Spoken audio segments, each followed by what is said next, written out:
Hi, everybody. Welcome to me trying to figure out how to position everything from the microphone to the camera and including myself.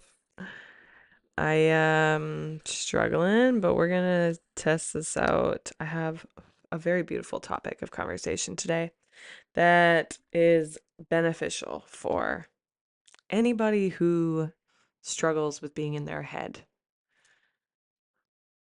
And if that's you, then welcome. I am pleased you're here. My name is Randy. This is Wisdom Rants with Randy because I basically go on a ramble full of wisdom.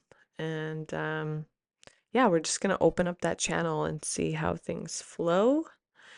And one more thing I want to mention is that even if I am over here or facing the diagonal, it's because, as you can see, I have some self-consciousness around it as it makes me uncomfortable to even talk about. My left eye doesn't go left and it actually stops like partway center.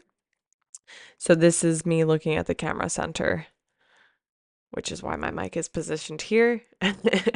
Because it kind of looks like I'm just talking into the mic. And also looking at you guys. And so that might make me look funny sometimes, but it's just the way it is. So yeah, we're just gonna dive in. Welcome to my cozy corner. And let's get you out of your head. I lived 3 years. A lot of what I talk about is based in my personal experience. If you start to see me fondle with cards like I am now, it's just spirit coming through. I am just a divine channel for whatever wants to flow. Let be flown. And sometimes that'll guide me to pull cards. Sometimes it'll be, yeah, just stuff coming through from the ethereals or spirit or God or whatever you want to call that place. I am not here to make you believe in what I stand for or align with my values. I am all about tapping into the self, tapping into that deep place within where you know your truth.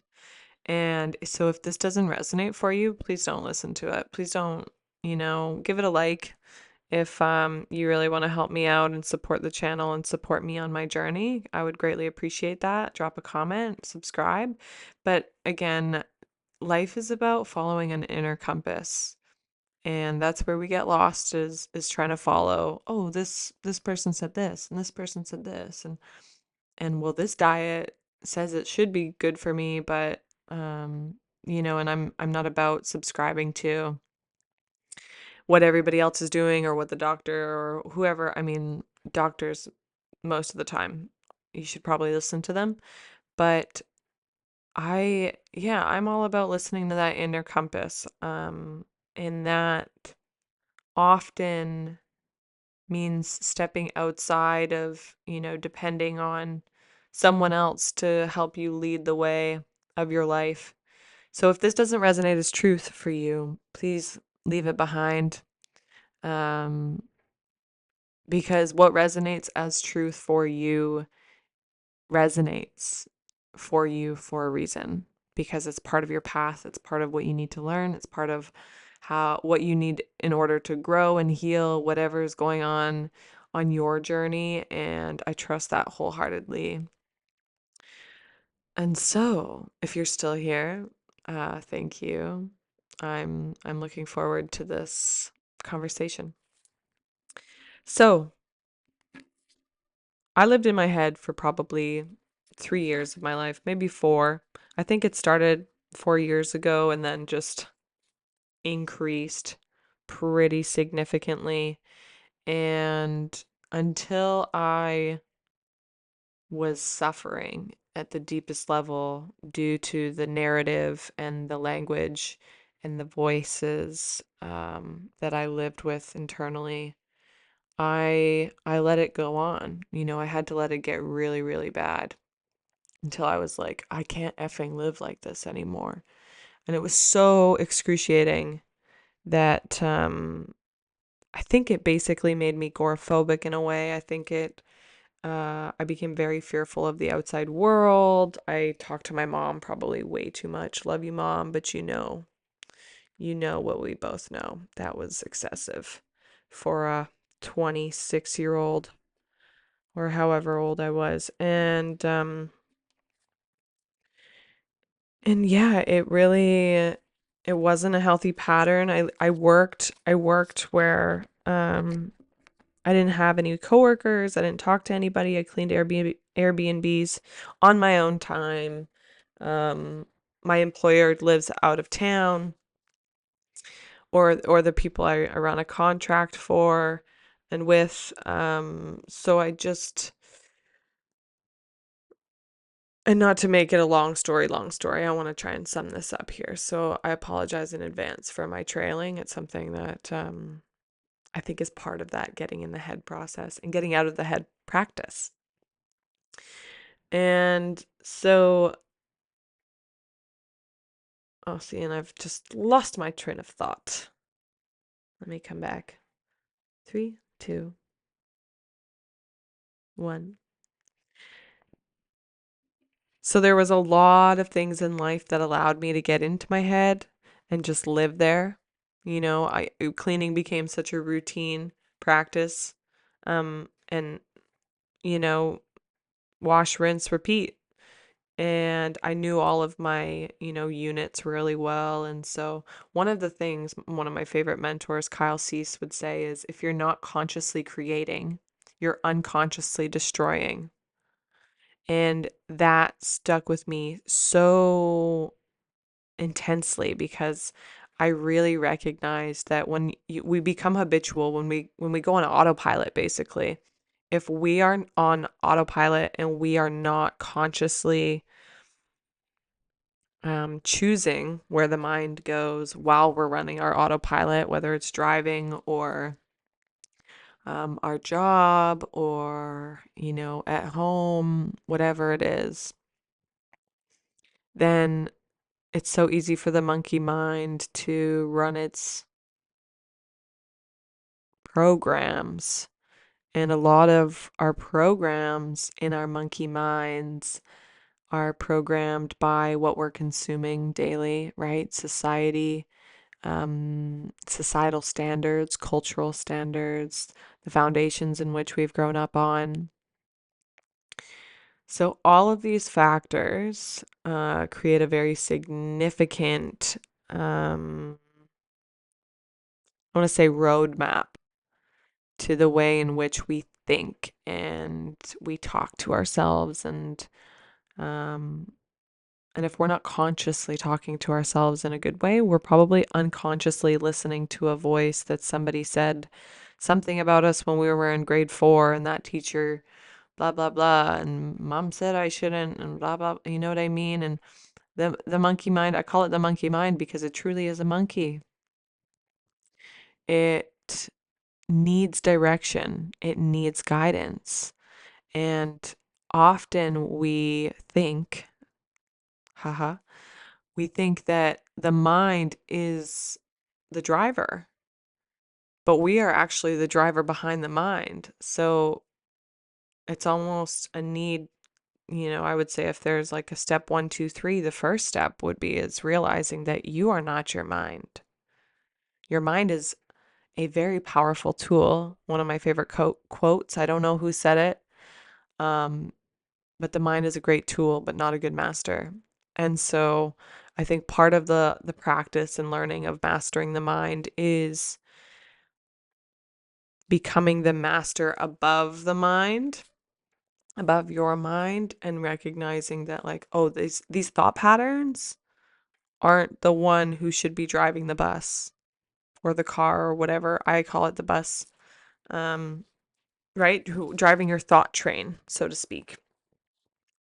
And and so it's beautiful because in these moments when I'm making videos, often I excuse me, I see myself um like taking pauses, and then I get in my head and then I forget what I was saying, just like I did earlier. And in order for me to not get in my head, I have to continue to keep myself in this moment and remember what I am here to do, which is to be of service and to bring forth the information that I have in hopes that somebody who's moving through the same hurdles could benefit by, skipping a couple extra steps or the entire bridge across because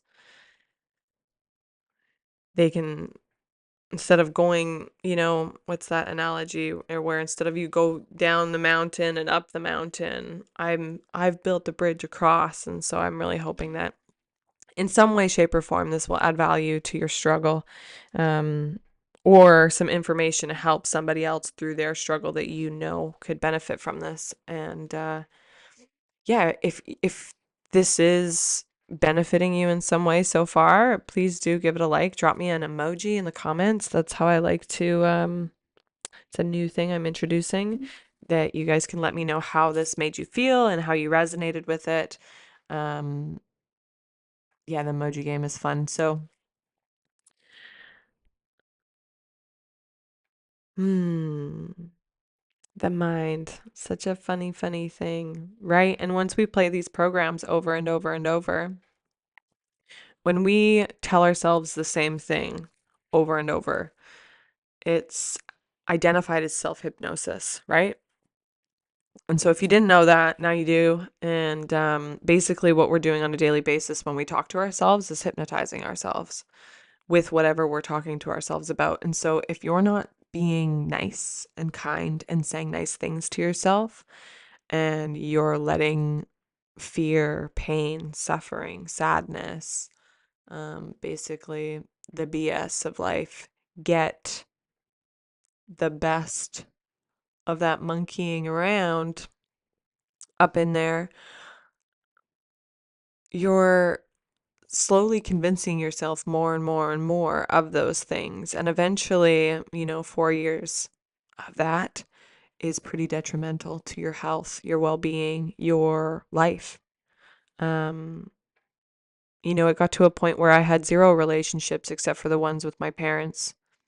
I have three siblings, lots of friends here and there from back home and in my current town in which I'm living. And I, yeah, when you live internally, you don't, you don't, you don't put energy and focus into the external. When you live so intensely internal.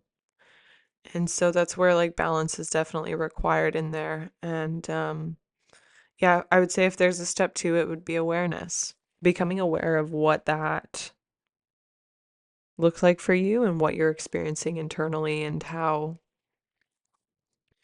maybe you are in your head at times, or just, yeah, just getting awareness around, that what makes you go in your head. Often that's driven by fear, right? So a lot of us that have suffered from trauma or a severe incident in our life that rocked our boat or scared us out of our boots, you could say, um, will cause a survival response. And I truly believe, from all of my research and study within my emotional being, and, this has been a journey I've been on for a decade now, or just over. And I could be totally wrong. Take it if it resonates, leave it if it doesn't. But for me, it does. And so, um, I think that overthinking and getting stuck in our head is just a survival response. I think it's a way for us to move into a state of protection, whether it's due to trauma or some severe experience that realized or made us realize or see, I shouldn't say realize, Um, oh, maybe realize, real lies. Um, real lies. Do you hear what I'm saying? It made us realize that oh no, so that's why realize doesn't resonate. Okay. Because when we go into our head, it was a perception that the outside world had become unsafe. And so we withdraw internally as a mode of protection. And so I'm just getting a little bit more comfortable here. And so if you're in your head, I think if there was going to be a step number 3, say I'm doing a step-by-step process here, and I'll just create a point to make it direct and clear for you guys or gals or he, she, they, them. This is not gender specific when I say guys or girls or everybody, y'all, talking to everybody, no matter what you identify as. What was step 3? Oh my god, my foot is falling asleep. Sorry, guys. I think this is part of the journey for me too. Is I'm trying not to be such a robot. I'm learning how to not be such a robot with this setup because when I'm talking to my phone, it's kind of like I'm just talking to me. But when I have this like camera and like everything's like set up, it's like whoa. It's intimidating a little bit, and I'm just really grateful to be here and feel the passion that I do to share. Sorry. I'm always burping on camera. I don't know why. Sorry, guys. Girls. Them. Um. Okay, my foot feels better. Yeah, so what was it? Step 3. So, step 3 is getting aware of maybe what drove you into survival mode, or if you are in a survival mode, like when, so step 2 was awareness. So, step 3 is awareness around what. So, step 2 would be awareness around whether or not you are in your head and when you get in your head. And then step 3 would be when or becoming aware of what put you there or what drives you there. And for me normally it's like an anxiety spike and then you go through the anxiety spiral, it's called. And this is something I just learned recently too, that was from a very powerful podcast. I will put the link in the description. If I ever say that too and you guys don't see a link in the description, I just forgot. And so if somebody's like, "Hey, I wanted that link," and you say that in the comments, I will make sure to edit the description and add it in there. I don't intentionally forget. It just there's so much said. There's so much to be said, and there's so much work behind the scenes of these. And so I try to keep it as minimal as possible so I don't take notes. Maybe that could be a benefit though. Maybe I'll write it down. Podcast. Here, I'll just put a P and that'll do it. Okay. Resumed. So, and maybe I am being real body right now because I'm trying not to be in my head. And the trying of the trying of nodding to be in the head is what puts you more in your head. So you almost just have to like, I am here. I am here in this moment. Feel your toes. So let's make that step 5. 4. Step 4. You guys figure that out. Is just coming back to the present. Coming back to this moment right here. Like if you have a tea or a drink or even if it's water, what does that smell like? and like feel the cup that you're holding, wiggle your toes, bring yourself to this moment, because when we're in our head, we're most likely not here. We're here physically, but I mean mentally. Um, that reminds me, like in relationships, all the time, I would have these partners that are like, I am here. And I'm like, no, you're not, though. You're not here. You're like floating in la la land. And I'm trying to hang out or spend time with you, and you're over there. And they're like, no, I'm right here. You're in la la land. And I'm like, okay, whatever. But you can feel it. You can feel when somebody's presence drifts. And so I guess this is like a big part of this is coming back to the present. And maybe I'll make that a different video about coming back to the present. And it is a practice. You got to do it over and over and over. But this is to get out of your head. And so to get out of your head, you got to get out of survival mode. So what's driving you into survival mode? You got to get real with yourself too. Like this isn't a place to try and beat around the bush or be a robot like I'm doing right now. Ow. What's going on here? My bracelet pinched me. It's about getting real with yourself, getting honest with yourself, and I'm all about that. That's basically what people pay me to do.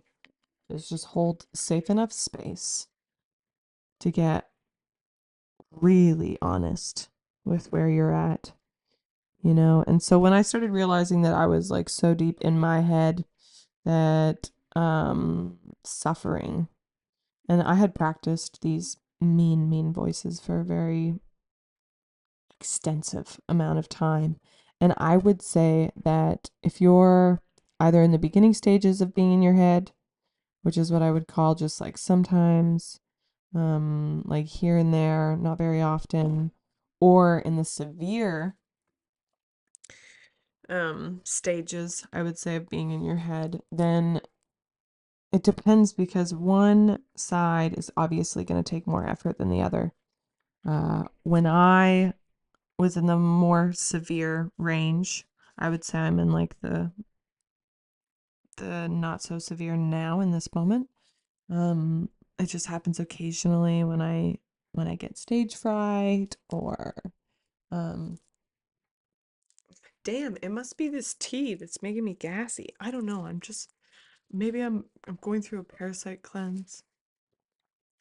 Maybe that's why there's so much gas these days. Um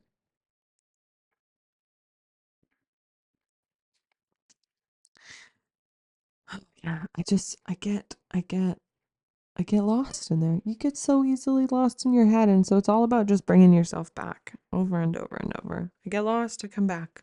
I get lost in fear, I come back. I'm worried that nobody's going to like this video and it's just a bunch of gibberish and me wasting my time. But who's it really for, right? It's just for me to get it out, I think. Me to be the creator. And if you want to receive it or not, that's not up to me. But it is something that is my passion. And so maybe that's why I seek validation externally, right? And so, as you're seeing right now, you're just watching me unpack what's going on in my mind when I become aware of me being in my head, and so that's how you get real with yourself, right there. You can just watch me get real with myself and see how to do it. But it's being radically honest, radical acceptance, radical honesty. And or by the other way around. First comes radical honesty, then radical acceptance. Or maybe they happen simultaneously at the same time. That could be quite possible as well. Because when I think about, yeah, and you can just drift in there so effortlessly. I'm like trying to narrate and like be perfect in some level of frequency, and um, I don't want to be perfect. I just want to be the most authentic me possible. And I really want to get out a message that is worth people listening to. Uh, uh, Whether it's just information that can help you on your journey or, it's not. It's not about being anywhere else but here. That's what it really comes down to. And so your survival mode that's driving you into your head is probably because you're worried about over there or the future or the past, or you shouldn't have said that, or they shouldn't have said that, or what if they say that, or what if that happens, or what if nobody likes this video? What if I'm just wasting my time? What if I should have just went and took a nap? Put on a stupid show. What if? Right? Like, really? What if I think about what puts me in my head? It's all made up baloney. Look at that. The devil. I don't know if this is going to um it doesn't focus up close. Sorry guys. Anyways, it is the devil. This is from the New Moon Tarot. I love this deck because it's black and gold. So sparkly and fun, and it makes me feel like a boss. The devil, yeah, the devil is entertaining the thoughts that are hurting us. Okay? That is devil energy. And eventually we can become addicted to those thoughts. Unconsciously, we get addicted to our suffering because just like tattooing, in a way, right? There's a seduction. I call it the seduction of the darkness. But what I've learned recently is it's actually dopamine. Whether it's on the pleasure or the pain scale, dopamine goes both ways. And so we can actually get dopamine through feeding into pain, right? You go to get a tattoo, it's painful, but it releases dopamine in the brain. And I think there's a similarity there. And I'm not a psychologist. I don't have a degree in, but I have studied human behavior, my own human behavior, the depths of suffering and how to come back from that.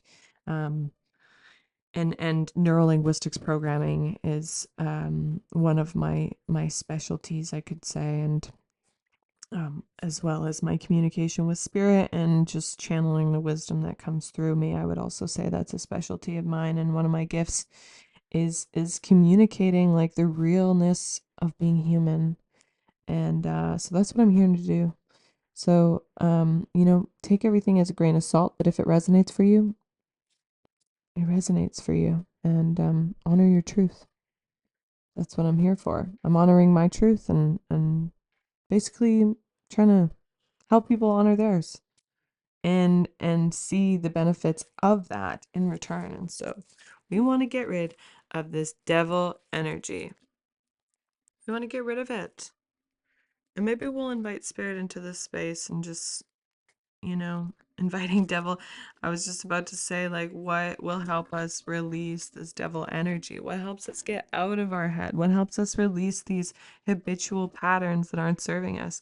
And it's focusing on, and this was something I was going to say anyways, because it's my daily practice. After living in my head for 4 years, and entertaining the most painful and excruciating narrative and stories and voices that I listen to, and I let control my life. I let drive my bus. They really hurt my life. They hurt all my relationships. They hurt me so much I went to addiction. And that's what they do, right? That's the devil energy. Devil energy also is associated with addiction. Yeah, and I don't want to get too deep into that thought because I'm just going to invite some protection into this space because feeling that is required. Right? And really, like, I think that's just what it is we don't really have, we do now. We do have resources because we have the internet. But if you don't use these resources to help you, then and even if you do use the resources to help you, but they don't resonate, like if you're just following the thing you did 10 years ago and it's not working for you now, it's because it's not resonant with where you're at. That doesn't mean it's wrong or incorrect. As an example, I studied Tony Robbins and took many of his master classes, his programs, his seminars. I would say for like 3 years, I had Tony on repeat in my headphones and I exercised and practiced every single thing he taught. I would even say 5 years because he's the reason I battled severe addiction, depression, anxiety. Um, and a lot of his teachings are actually what a lot of my teachings, I would say, or what I bring to the table are foundationally built on. Is he taught me how to listen to my body and reprogram in ways that I didn't know were possible, right? To change the narrative, change the way you think about yourself and life. Life is happening for you, not to you, is one of the things he would always say. And so that's really what it's about, and what it's all coming back to. And not to trail off too far from what I was about to say, but it's focusing, it's recalibrating your focus. That was another one of Tony's teachings, is um, what you focus on persists, he would say. And just like the saying, where focus goes, energy flows. And so if we're entertaining these really stinking shitty thinkings, I'm gonna be a rapper if you didn't notice. Just joking. As I secretly actually want to be a rapper. Um, yeah, we get in a loop, right? We get stuck in a loop. We get stuck in this little devil behavior, this devil thinking, this narrative, or the thought loop. Oh, I'll never be worth it. What's the point? The market's oversaturated. Why would I even try? Even starting up this YouTube channel, I've had so much resistance, and so much of those thinking thought patterns come back. And here's why I believe that it's related to our survival instinct and our survival response. Um, because when I want to do YouTube, it's putting myself out there. And I feel a little bit of a stress response putting myself out there because I fear judgment. I fear failing. I fear saying something stupid and embarrassing myself. And until I let go of the fear over and over and over, because as you see me here in this video, is I'm also still releasing fear all the way through and reminding myself and bringing myself back, right? That is the practice. Bringing yourself back, catching yourself before you hit the ground, basically, or fall down the rabbit hole, you could say, because once you hit the spiral and you just let the spiral, right? It's like Abraham Hicks says, whatever we entertain for 17 seconds will persist, basically, is that's when momentum starts, is after 17 seconds. And so really, to sum this all up in a very simple and easy sentence, is withdraw focus. Withdraw focus on what is hurting you. And now, that being said, this is not about suppressing. This is not about bypassing, emotionally bypassing, spiritually bypassing, positively bypassing. None of that. No, no, no. We want to acknowledge that, like, okay, there is a survival response being triggered in me. My fight, flight, or freeze is being activated, right? And that's why we get into our head, because we're going to the future, into the past, and we are just not in the present, because the present is suddenly scary. Okay. And if the present is suddenly scary, we need to acknowledge that, like, I feel fear. That's why I'm running. That's why I'm running to the past or to the future, because right now is intense and it feels like I can't handle it. And then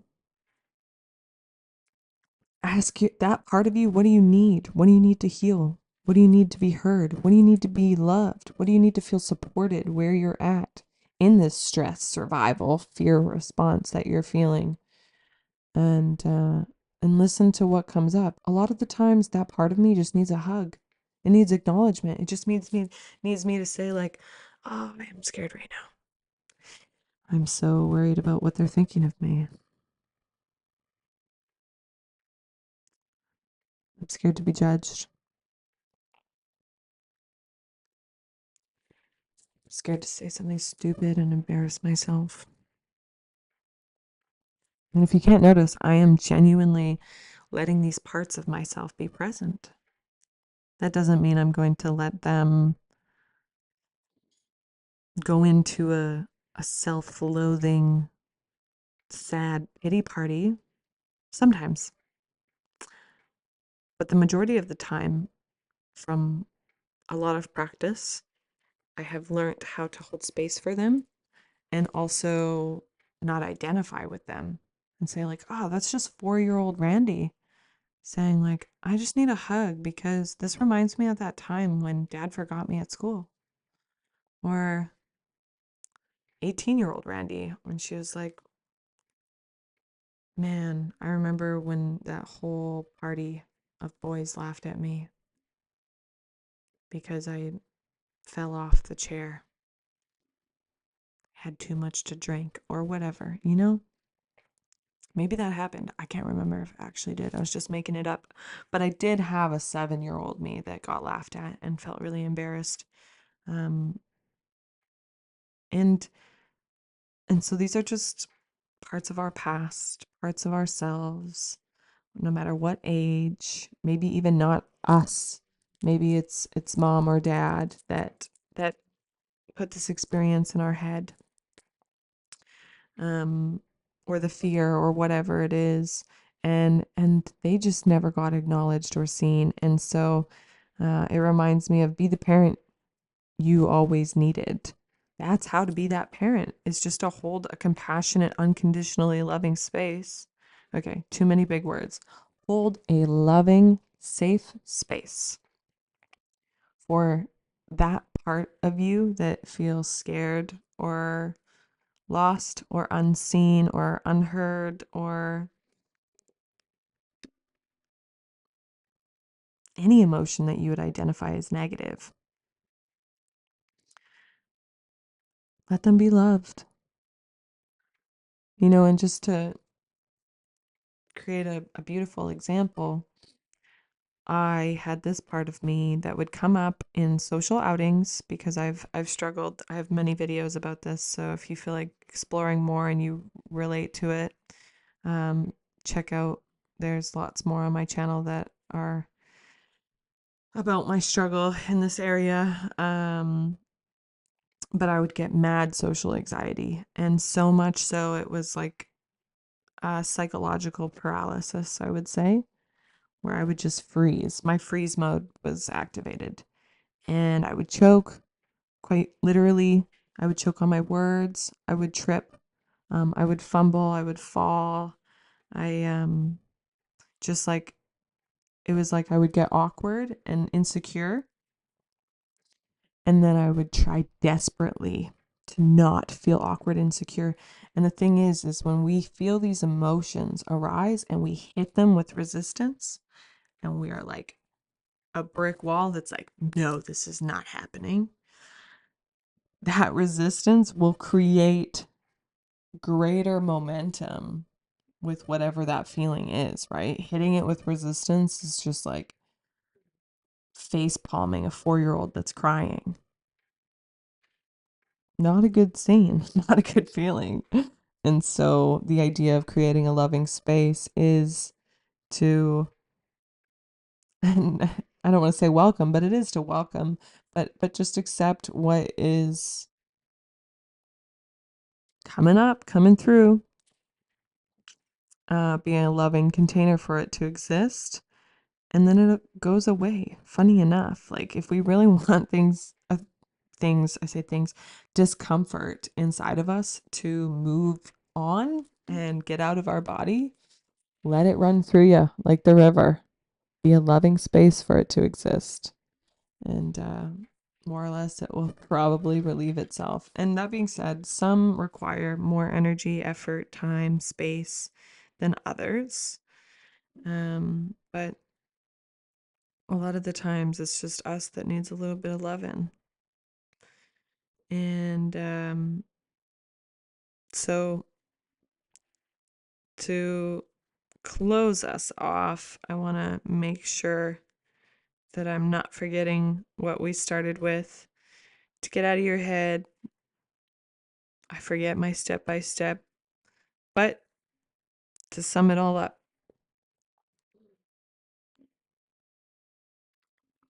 Acknowledge your survival. acknowledge why it's coming up, awareness, acknowledgement, compassion,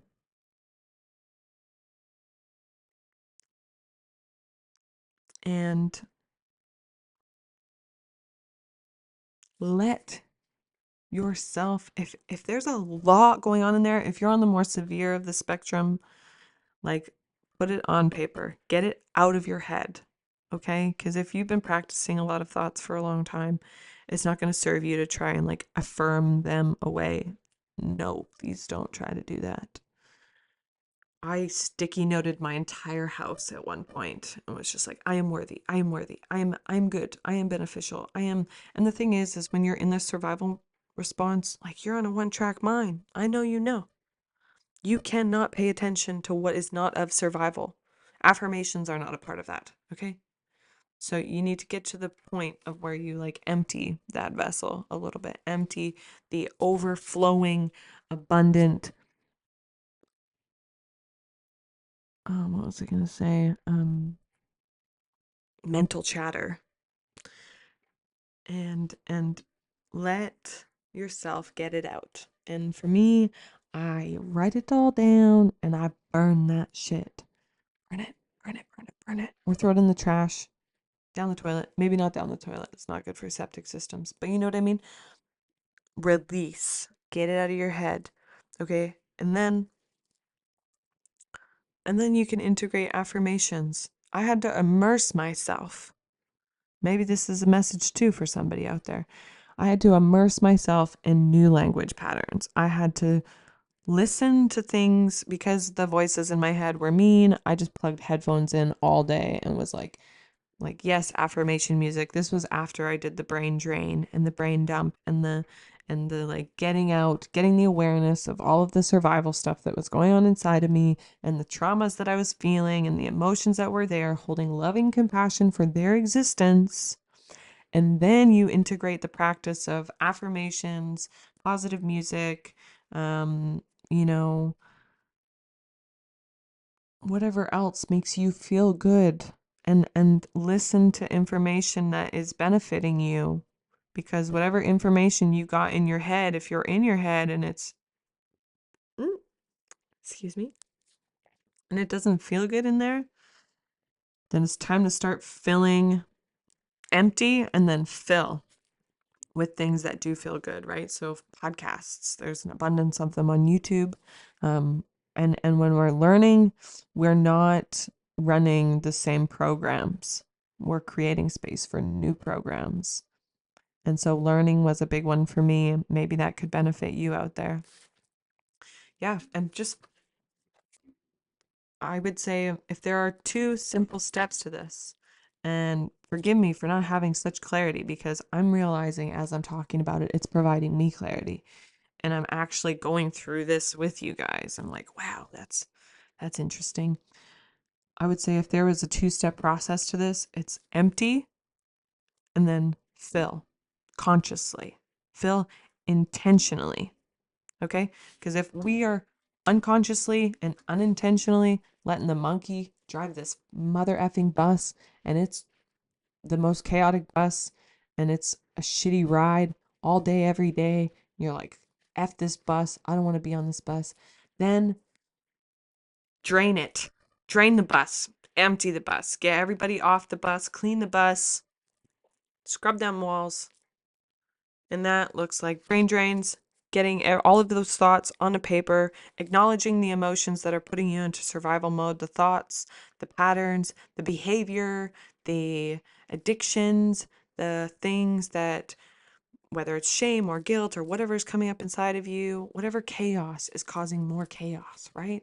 Find the root of your chaos. How do you do that? Write it down. Write out all the shit. I don't feel good today because I fear that this is happening, right? Get real with yourself, okay? That's step one. That's all step one. There's many steps in there, but you get it. And step two, immerse yourself in new knowledge, immerse yourself in new information, immerse yourself in new thinking waves. Waves. I mean ways, but I said waves. So maybe that's, you know, I don't know if you can, and maybe it's not as easy for some as others because we all have different ways of thinking and environments. Obviously, if you have crappy people around you that are like feeding those crappy thoughts, they also need to go, right? It's going through a purging process, detoxing. Detoxing the mind is detoxing your life, okay?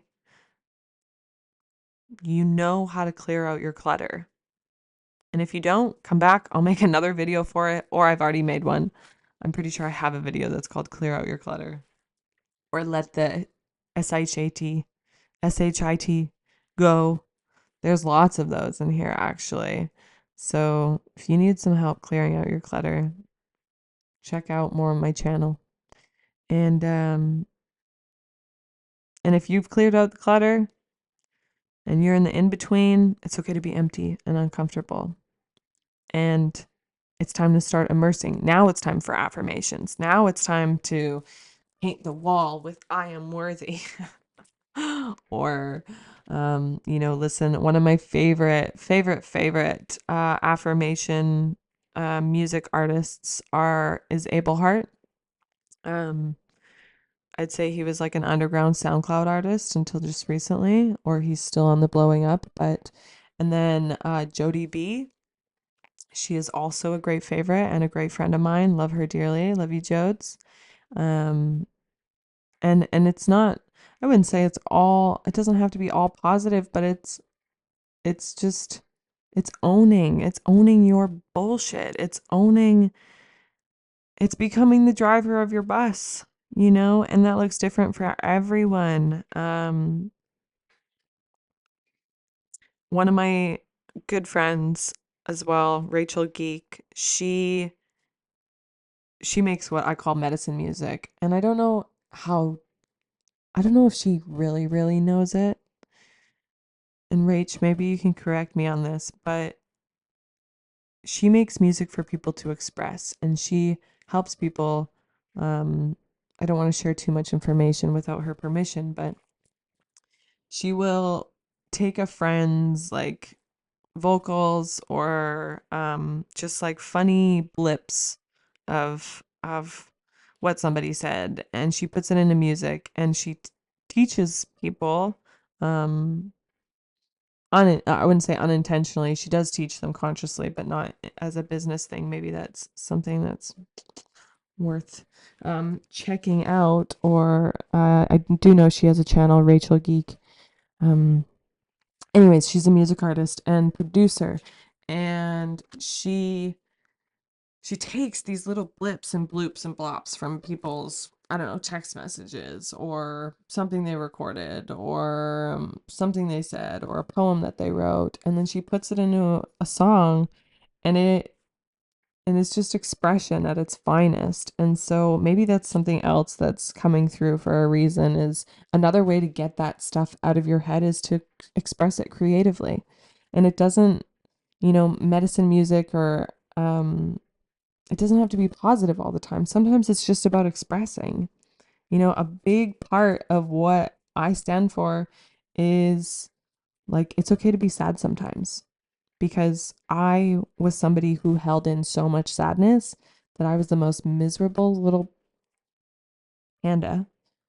Uh and it that's what kept me miserable. That's what kept me in this like sad panda, I always say sad panda vibe, because I never let myself be sad fully.